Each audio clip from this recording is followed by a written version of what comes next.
My son stood on my patio and told me I was selfish for living in a big house all by myself.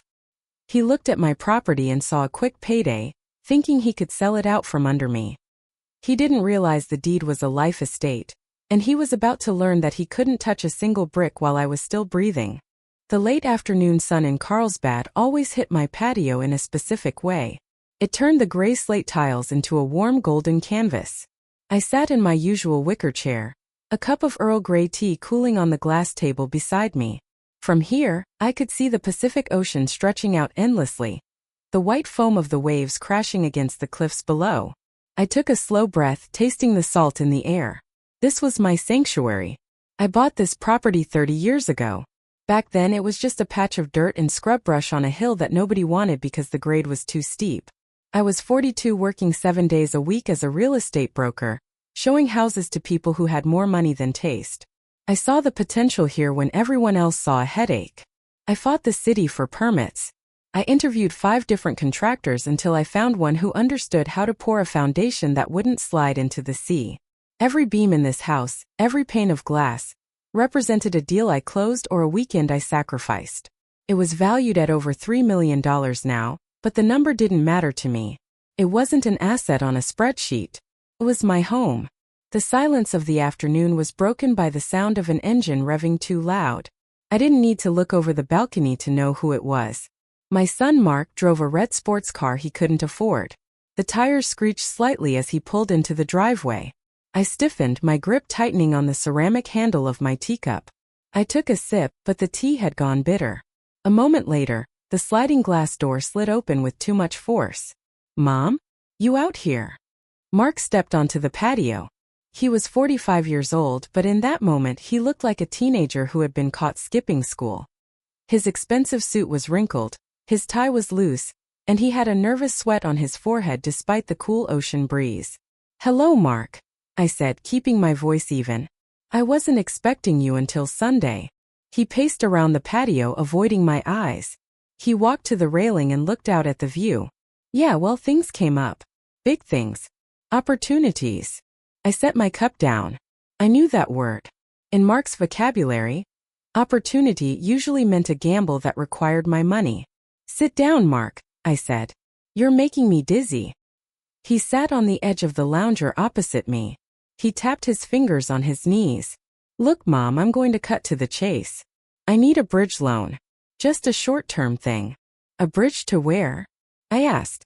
"There's a tech startup in San Diego," he said, his words tumbling out fast. "They have a new algorithm for commercial real estate. It's going to change the game. I can get in on the ground floor, but the buy-in closes tomorrow at noon." "Mark," I said gently, "you haven't worked in 2 years. That's because I'm looking for the right thing. And this is it. I just need $50,000. I'll pay you back double in 6 months." I looked at him, my own flesh and blood. I remembered teaching him how to ride a bike in the cul-de-sac of our first much smaller house. I remembered paying for his college tuition, then his business school tuition. I remembered bailing him out of his first failed restaurant venture, and then the second one. "No," I said. The tapping on his knees stopped. He looked at me, his eyes narrowing. "What do you mean, no? You have it. I know what your accounts look like." "It's not about whether I have it," I said. "It's about you standing on your own 2 feet. You are a middle-aged man, Mark. I am not doing you any favors by funding another mistake." He stood up abruptly, knocking into the table. My teacup rattled in its saucer. "It's not a mistake," he shouted. His voice echoed off the glass walls of the house. "You just don't believe in me. You never have. You sit up here in this castle, hoarding everything, while I'm out there trying to build something." "I built this castle," I said, my voice turning sharp. "I built it with 40 years of 60-hour weeks. I didn't ask my mother for a handout." Mark laughed, but it was a dry, cruel sound. He turned his back to the ocean and faced the house. He looked at the vaulted ceilings visible through the open doors. He looked at the wide, expensive windows. "You don't need all this," he muttered. "You're one person, Mom. One old lady in a 4-bedroom mansion. It's selfish." "It's my home," I said. "For how long?" he asked. He stepped closer to me, looming slightly. You're 72. You had that dizzy spell last month. The stairs are getting hard for you. Everyone knows it. I felt a cold spike in my chest. It wasn't fear exactly. It was disappointment. Deep, heavy disappointment. I am perfectly capable of living here, I said. And if I decide to move, it will be my decision. Mark shook his head, running a hand through his thinning hair. You're so stubborn. You hold on to this place like it's going to save you. But you know what? You can't take it with you. Eventually, this is all just assets. He gestured vaguely at the walls, at the view, at me. He didn't see the memories. He didn't see the safety. He only saw the price tag. You should leave, I said quietly. I'm tired. Fine, he spat. I'll figure it out. I always do. Don't expect me for Sunday dinner. He stormed back through the house. I heard the heavy front door slam, shaking the frames of the pictures in the hallway. A moment later, his engine roared again, and he sped away down the hill. I sat there for a long time as the sun dipped below the horizon. The sky turned purple, then black. The air grew cold, but I didn't go inside to get a sweater. I just stared at the empty space where he had been sitting. My heart was beating an irregular rhythm against my ribs. Thump, pause, thump. I rubbed my left arm, trying to soothe the dull ache that had started when he raised his voice. I told myself it was just stress. Just the heartache of a mother who realizes her son loves her checkbook more than he loves her. I looked back at my house, the lights from the living room casting a warm glow onto the patio. Mark was wrong. This wasn't just an asset. It was my shield. And as I sat there in the dark, I had a sinking feeling that I was going to need it more than ever. I tried to stand up to go inside. The air on the patio had turned too cold, and I wanted the warmth of my living room. I placed my hands on the arms of the wicker chair and pushed myself up. A sharp pressure clamped down on the center of my chest. It did not feel like pain at first. It felt like a heavy weight, as if someone had placed a concrete block directly on my ribs. I gasped, but my lungs would not fill completely. My left arm went numb. The sensation moved from my shoulder down to my fingertips in a second. My legs gave way. I did not fall backward into the chair. I fell forward. My knees hit the slate tiles hard. The impact jarred my teeth. I reached for the glass table to pull myself up. My hand knocked the teacup over. It shattered on the ground. The sound was very loud in the quiet evening. I lay on the cool stone. The view of the ocean disappeared. I could only see the legs of the table and the shards of white porcelain. I knew I had to move.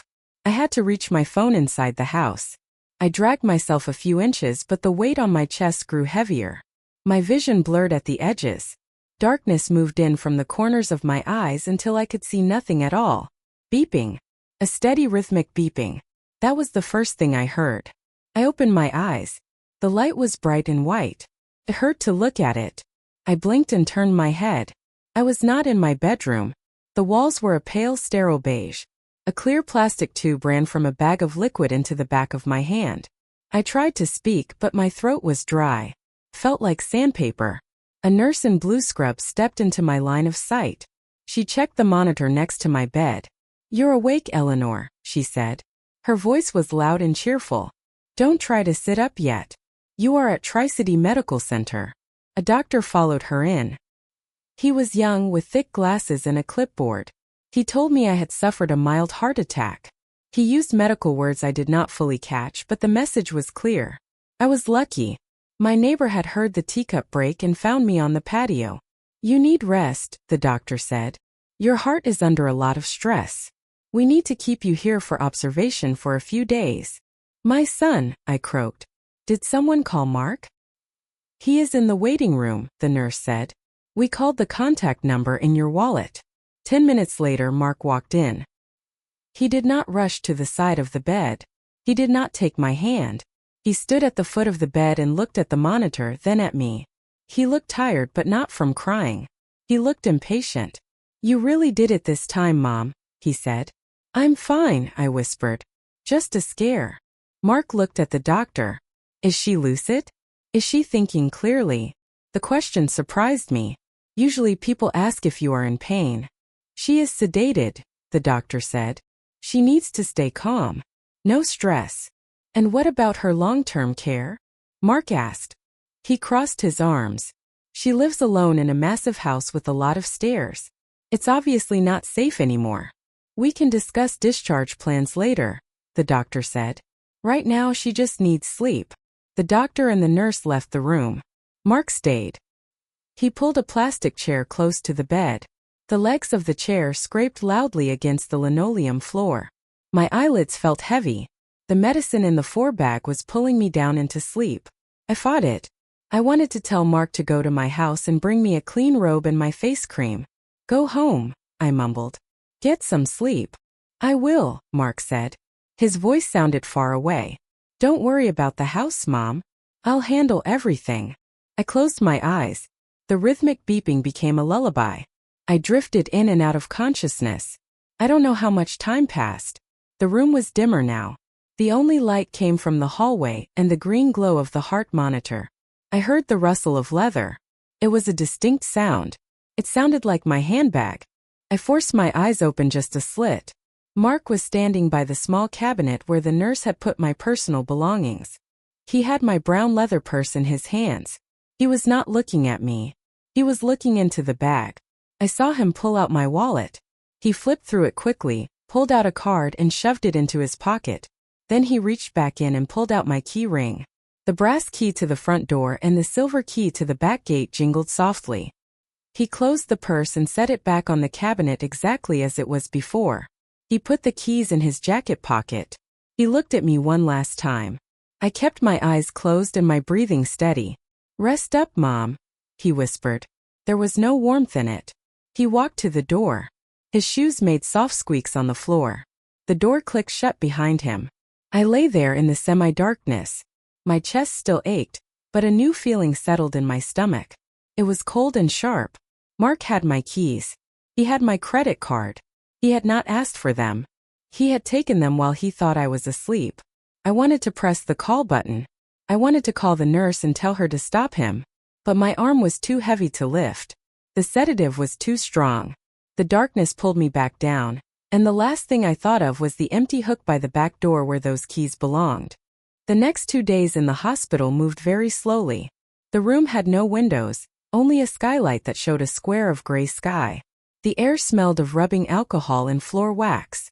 Every hour, a nurse came in to check my blood pressure. The cuff squeezed my arm tight, then released with a long hiss. I ate trays of soft food, cold mashed potatoes, green gelatin that tasted like sugar and water, lukewarm chicken broth. I waited for Mark to walk through the door. I waited for him to bring my robe or my face cream. I waited for him to ask if I was okay. He did not come. I called his cell phone 3 times. Each time it went straight to voicemail. You've reached Mark. Leave a message. I left 3 messages. I asked him to bring my reading glasses. I asked him to call me back. I lay in the bed and stared at the ceiling tiles. I counted the small holes in them. While I was counting those holes trying to keep my heart rate down, my son was busy. I know exactly what he was doing now because I saw the timestamps on the receipts and the surveillance footage later. At 10 a.m. on Tuesday, while I was arguing with the nurse about the salt content in my soup, Mark sat in a booth at a diner on the edge of town. He sat across from a man named Mr. Evans. Mr. Evans was a property developer. I knew his reputation. He bought houses for cash, painted them gray, and sold them for a profit 2 weeks later. He did not care about foundations or views. He cared about turnover. According to the sworn statements, Mark placed a thick envelope on the Formica table. He pulled out a document. It was a power of attorney form. At the bottom it had my signature. But I did not sign it. Mark signed it. He practiced my signature for years. He used to sign my name on his bad report cards in high school. Now he used that same skill to sign away my life's work. She is in a facility now, Mark told Mr. Evans. It is permanent. The doctors say she won't be coming back. Dementia. Rapid onset. He lied easily. He took a sip of his coffee and looked Mr. Evans in the eye. I need to liquidate the asset quickly, Mark said, to pay for her care. It's very expensive. Mr. Evans looked at the papers. He looked at the deed Mark stole from my safe. He saw the address in Carlsbad. He knew the market. A house like mine usually took months to sell.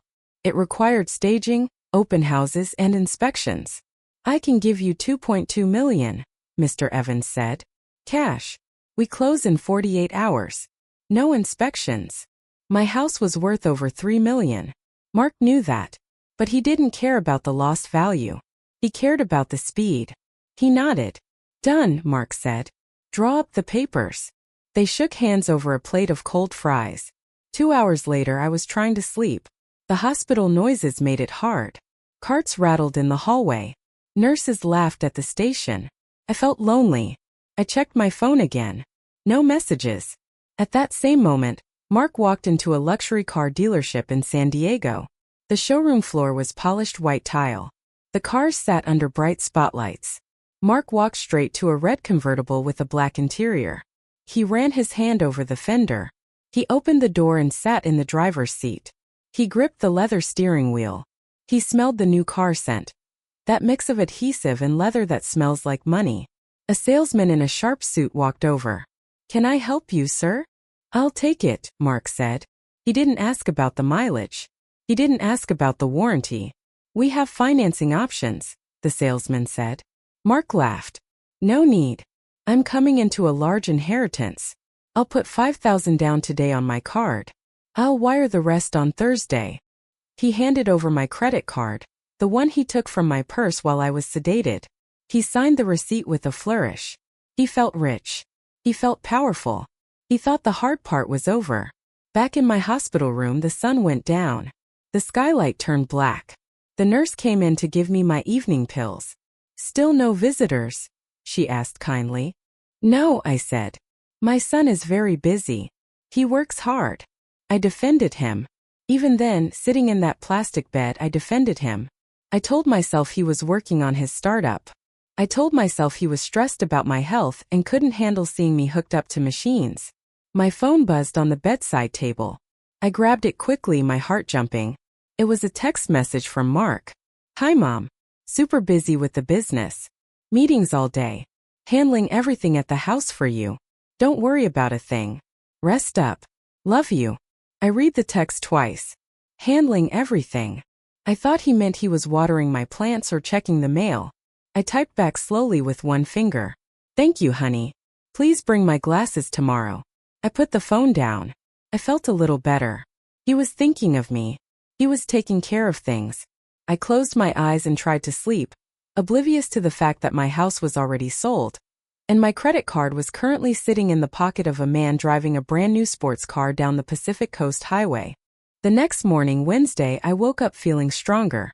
The heavy weight on my chest was gone, replaced by a dull soreness. I sat up in bed and ate my oatmeal. It was lumpy and bland, but I finished it. I wanted to prove to the doctors that I was ready to go home. I picked up my phone to check the weather in Carlsbad. I saw a notification from the Ring app, my doorbell camera. It said, motion detected at front door 8:15 a.m. I frowned. It was 9:30 now. Mark never went to my house that early. He wasn't a morning person. I tapped the notification. The video loaded on the small screen. The camera's fisheye lens showed my front porch. The terracotta tiles were wet with morning dew. A man in a gray suit stood there. He held a clipboard and a laser measuring tool. Behind him, another man in work boots carried a large metal sign. I turned up the volume on my phone. The audio was tinny and crackled with wind noise. Keys in the lockbox, the man in the suit said. Owner said the code is 1-9-8-0. My stomach dropped. 1980 was Mark's birth year. That was the code for my spare key safe. The man in the suit punched the numbers into the box mounted on the wall. Clicked open. He took out my spare key. He unlocked my front door and walked right in. The man with the sign followed him.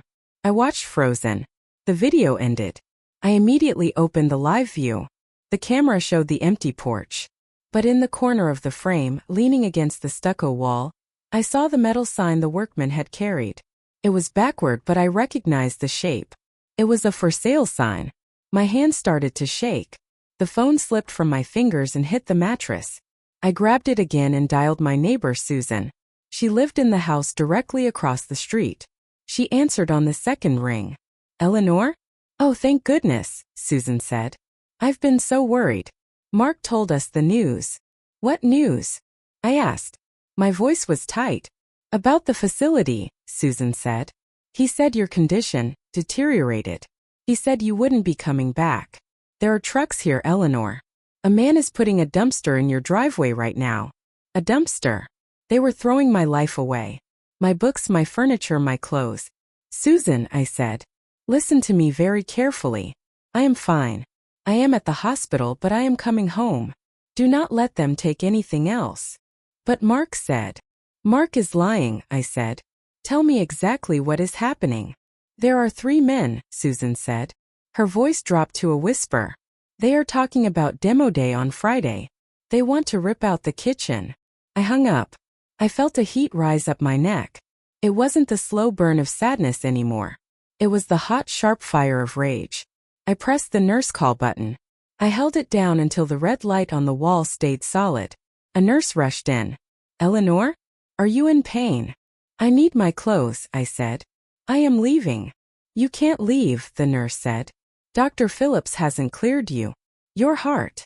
My heart is fine, I snapped. My house is being stolen. Bring me the discharge papers, or I will walk out in this gown. While the nurse went to get the doctor, I called Mr. Henderson. Mr. Henderson had been my lawyer for 20 years. He was a calm man who wore bow ties and smelled of pipe tobacco. He answered immediately. Eleanor, I heard you were in the hospital. I was just about to send flowers. Save the flowers, Arthur, I said. Mark is selling my house. He's doing it right now. He forged a power of attorney. There was a silence on the other end. Then the sound of a chair squeaking. Are you sure? Mr. Henderson asked. I am watching a man measure my living room on my phone, I said. They are closing tomorrow. He thinks I'm incompetent. Okay, Mr. Henderson said. His voice shifted. He wasn't a friend anymore. He was a lawyer. We can stop this. I can file an emergency injunction. I can call the police. No, I said. I surprised myself. I looked at the small screen of my phone. I saw the man in the suit walk out of my front door. He was laughing on his cell phone. He kicked a planter on my porch, a pot of geraniums I had watered every day for 5 years. He kicked it aside like it was trash. No police yet, I said. If we stop him now, he'll just say it was a misunderstanding. He'll say he was trying to help. He'll cry and make excuses. What do you want to do? Mr. Henderson asked. I want to catch him, I said. I want him to sign those papers. I want him to commit the crime fully. I want him to sit in that room and think he has won. Eleanor, that is risky, Mr. Henderson warned. If the title transfers. The title won't transfer, I said. You have the original deed in your safe, Arthur. The one from 2015. The life estate deed, he said. Yes, I have it. Bring it, I said. Meet me tomorrow at the title company. Mark thinks I'm dying in a hospital bed. I want to see his face when he realizes I'm not. The doctor came in then. He looked angry. Mrs. Vance, this is highly irregular. You are essentially signing out against medical advice. If you have another cardiac event. I understand the risks, I said. I swung my legs over the side of the bed. My feet hit the cold floor. I felt dizzy for a second, but I grabbed the bed rail. I stood up straight. I have an appointment to keep, I said. Now please, where are my shoes? I left the hospital in a taxi. The driver was an older man who drove slowly, which I appreciated. My own car was still in the garage. If Mark hadn't sold that too. I didn't go home. I couldn't. If Mark or the developer saw me there, the trap would fail. I told the driver to take me to the Best Western on the highway, 3 miles from my neighborhood. It was a generic motel with outdoor corridors and vending machines that hummed loudly. I checked into a ground floor room. It smelled of stale cigarette smoke and lemon cleaner. I sat on the edge of the stiff bed and called Mr. Henderson again. Where is the closing? I asked. Pacific Coast Title Company, he said. 10 a.m. tomorrow. Conference room B. I'll be there at 10:05, I said. I spent the rest of the day in that motel room. I ordered a sandwich from a delivery app but only ate half of it. I paced the small strip of carpet between the bed and the TV. My legs felt weak, but my mind was racing. I opened the Ring app again. It was dark now. The motion light on my porch clicked on. Mark was there. He wasn't alone. A woman was with him. A young woman in a tight dress I didn't recognize. She was laughing. Mark was holding a bottle of champagne. To the new beginning. Mark shouted. He popped the cork. It flew off and hit the porch light. They both laughed. Mark took a swig straight from the bottle. By tomorrow afternoon, baby, we are cash rich. No more begging for scraps. And the old lady? The woman asked. She's out of the picture, Mark said. He waved his hand dismissively. She's basically a vegetable. It's a mercy, really. I'm doing her a favor. I turned off the phone. I didn't cry. I sat very still. The air conditioner rattled in the window unit. A vegetable. A mercy. I stood up and went to the bathroom mirror. I looked at myself. My hair was flat from the hospital pillow. My skin was pale. I looked like a tired old woman. I turned on the hot water. I washed my face. I combed my hair back tightly. I put on the lipstick I kept in my purse. A dark brick red. I straightened the collar of my blouse. I wasn't a vegetable. I was Eleanor Vance. And I was about to teach my son a lesson he would never forget. The next morning, Thursday, I dressed in the same clothes I had worn to the hospital. A navy blue pantsuit. It was wrinkled, but I smoothed it out as best I could. Mr. Henderson picked me up in his sedan at 9:45 a.m. He looked concerned. You look pale, Eleanor, he said. Drive, Arthur, I said. We drove to the business park where the title company was located. It was a glass building surrounded by palm trees. We parked in the back. They are in there now, Mr. Henderson said, checking his watch. Signing the initial disclosures. Let them finish, I said. I want the ink to be dry. We waited 10 minutes. I watched the front door. I saw Mr. Evans, the developer, walk in earlier carrying a briefcase. He looked eager. At 10:05 a.m., I opened the car door. Ready? Mr. Henderson asked. He patted the thick folder under his arm. Ready, I said. We walked into the lobby. The receptionist looked up and smiled. Can I help you? I'm here for the Vance closing, I said. My voice was steady. Oh, are you a family member? She asked. You could say that, I said. I'm the owner. Her smile faltered. She looked at her computer screen. I thought the seller was Mark Vance, acting as power of attorney. Which room? I asked. Conference room B, she whispered. Down the hall to the left. I walked down the hallway. The carpet was thick and muffled my footsteps. I could hear voices coming from the room at the end. Here's the cashier's check for the balance, a man's voice said. That was Mr. Evans. 2,100,000. Excellent, Mark's voice said. He sounded giddy. And the wire transfer for the rest? Initiated, Mr. Evans said. You should see it within the hour. Pleasure doing business, Mark said. I heard the sound of chairs scraping back. They were standing up to shake hands. I reached the door. I didn't knock. I gripped the cold metal handle. I looked at Mr. Henderson. He nodded. I pushed the door open. The door swung open with a heavy whoosh of air. 3 men turned to look. Mark was standing at the head of the long mahogany table.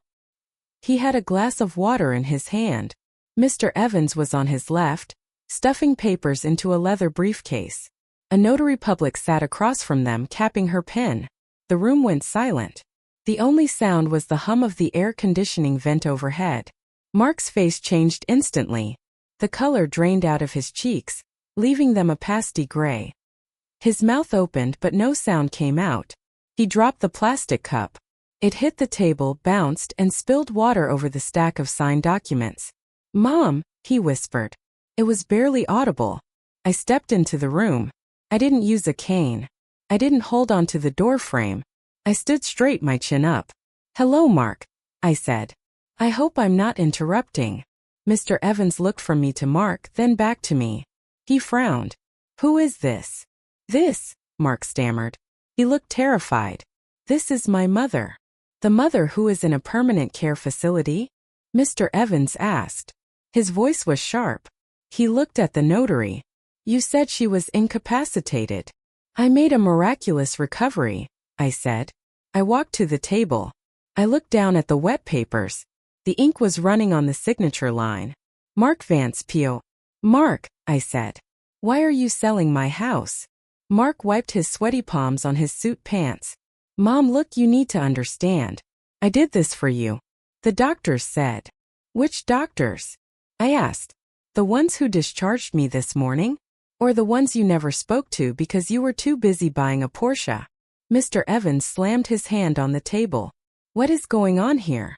Is the sale valid or not? I have crews scheduled for tomorrow. The sale is fraudulent, Mr. Henderson said. He stepped forward from behind me. He placed his briefcase on the table and clicked the latches open. The sound was loud in the quiet room. Who are you? Mark demanded. He tried to sound tough, but his voice cracked. I am your mother's attorney, Mr. Henderson said. And this?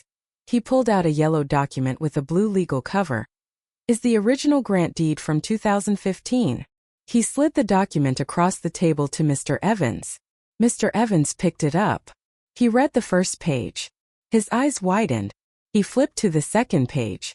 A life estate, Mr. Evans said quietly. He looked at Mark with pure disgust. You idiot. You didn't check the title history. I checked it. Mark yelled. It's in her name. I have the power of attorney. A power of attorney allows you to act on her behalf, Mr. Henderson explained calmly.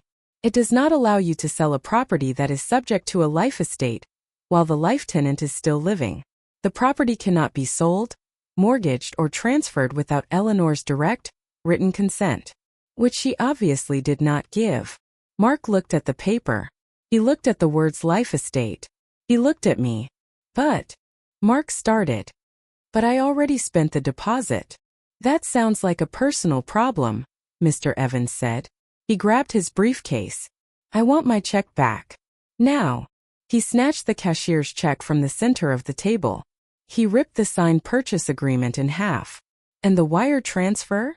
Mr. Evans barked at the notary. Cancel it. Right now. The notary typed frantically on her laptop. I'm trying, sir. It's pending. Mark sank into his chair. He put his head in his hands. No. I bought the car. I paid off the credit cards. You can't do this. I didn't do this, Mark, I said. You did. I reached into my purse. I pulled out my key ring, the spare set I kept in my safe deposit box. I placed them on the table next to the spilled water. I am going home, I said. I expect you to be gone by the time I get there. If you are not, I will have the police remove you for trespassing. Mark looked up. His eyes were red. Mom, please. I have nowhere to go. The apartment is gone. I bet everything on this. You bet my everything on this, I corrected him. I turned to Mr. Henderson. Arthur, please handle the rest. Make sure Mr. Evans gets his money back so he doesn't sue me. Mark can handle his own legal fees. Wait. Mark stood up. He reached for my arm. Mom, don't leave. We can fix this. I'm your son. I looked at his hand on my sleeve. I looked at his desperate, greedy face. I felt a pang of sadness deep in my gut. I loved him. I would always love him. But I could not save him from himself anymore. I pulled my arm away gently. I know you are, I said. That is the only reason you aren't leaving this room in handcuffs. I turned and walked out the door. I walked back down the hallway, past the receptionist, and out into the bright California sun. The air was warm. I took a deep breath. Tasted like freedom. The taxi climbed the steep grade of my street. The engine whined as we took the final curve. I looked out the window. The neighborhood was quiet. Sprinklers hissed on green lawns. A delivery truck idled 2 driveways down. It looked exactly the same as the day the ambulance took me away, but it felt completely different. We pulled into my driveway. I paid the driver with cash from my emergency fund. He helped me out of the car. The first thing I saw was the dumpster. It sat in the middle of my driveway, a large blue metal box. It was empty, thank goodness. Next to it, leaning against the garage door, was the metal for sale sign. I walked over to the sign. I didn't have the strength to carry it, but I had enough strength to push it. I shoved the top edge. It clattered onto the concrete face down. The metal rang out, a sharp, satisfying sound. I walked to the front door. I used the key from my safe deposit box. It slid into the lock smoothly. I turned it. The bolt clicked back. I stepped inside. The house smelled of dust and stale coffee. I walked into the living room. The furniture was still there, but everything was moved. The sofas were pushed against the walls. The rugs were rolled up. My collection of ceramic vases was packed into cardboard boxes labeled donation. I put my purse on the counter. My hands were steady. I walked to the windows and pulled the curtains open. The afternoon light flooded back into the room. It illuminated the dust motes dancing in the air. I spent the next hour reclaiming my space. I unrolled the Persian rug in the hallway. I pushed the heavy armchair back to its spot facing the fireplace. I took a kitchen knife and cut the tape on the donation boxes. I took out my vases one by one and placed them back on the mantel. At 2 p.m., a van pulled into the driveway. It was the locksmith. I had called him from the taxi. He was a large man with a heavy tool belt. He went to work on the front door first. I watched him drill out the old cylinder. Metal shavings fell onto the doormat. "You want the high-security deadbolts?" he asked. "Yes," I said. "The best ones you have." He changed the locks on the front door, the back door, and the garage. He handed me a set of 4 shiny brass keys. They felt heavy and cold in my palm. They felt like ownership. "That will be $300, he said. I wrote him a check. Worth every penny. After he left, I made tea. I found my favorite tin of Earl Grey in the back of the pantry, behind where Mark had stacked boxes of trash bags. I filled the kettle and set it on the stove. The whistle of the boiling water was the most comforting sound I had heard in a week. I took my cup out to the patio. The sun was beginning to lower, casting that familiar golden light over the slate tiles. I sat in my wicker chair, the same one I had fallen from. I took a sip. The tea was hot and strong. I felt the warmth spread through my chest. My phone rang. It buzzed angrily on the glass table. I looked at the screen. The caller ID said, "Mark Mobile." I let it ring. I looked out at the ocean. I imagined where Mark was. Maybe he was at the dealership, trying to explain why the wire transfer never arrived. Maybe he was at the police station, answering questions about the forged signature. Maybe he was just sitting in his car, realizing that the easy money was gone. The phone stopped ringing. A moment later, it pinged with a voicemail. I didn't listen to it. I didn't need to hear his excuses. I didn't need to hear him blame the developer or the economy or me. I knew the truth. He saw me as an obstacle to his wealth. He saw my home as a pile of cash. I picked up the phone. I went to his contact. I scrolled down to the bottom of the screen. My finger hovered over the red text that said, "Block caller." I remembered the little boy who used to run around this patio with a plastic kite. I remembered the teenager who learned to drive in this driveway. Those memories were still here, living in the walls of this house. But the man who tried to sell them out from under me was a stranger. I pressed the button. Block contact. The phone went silent. I looked back at the view. The sun touched the water, turning the horizon a deep burning orange. The waves rolled in, steady and relentless. They didn't care about deeds or money. They just kept moving. I was alone in a big house. My body was older. My heart was a little weaker physically, but spiritually it felt solid as a rock. I had my home. I had my dignity. And I had the rest of my life to enjoy the view. I took another sip of tea and leaned back. I raised my cup slightly toward the sunset. I raised him to be a businessman, but he forgot the most important rule of business. Always read the fine print. Especially the part that says life estate.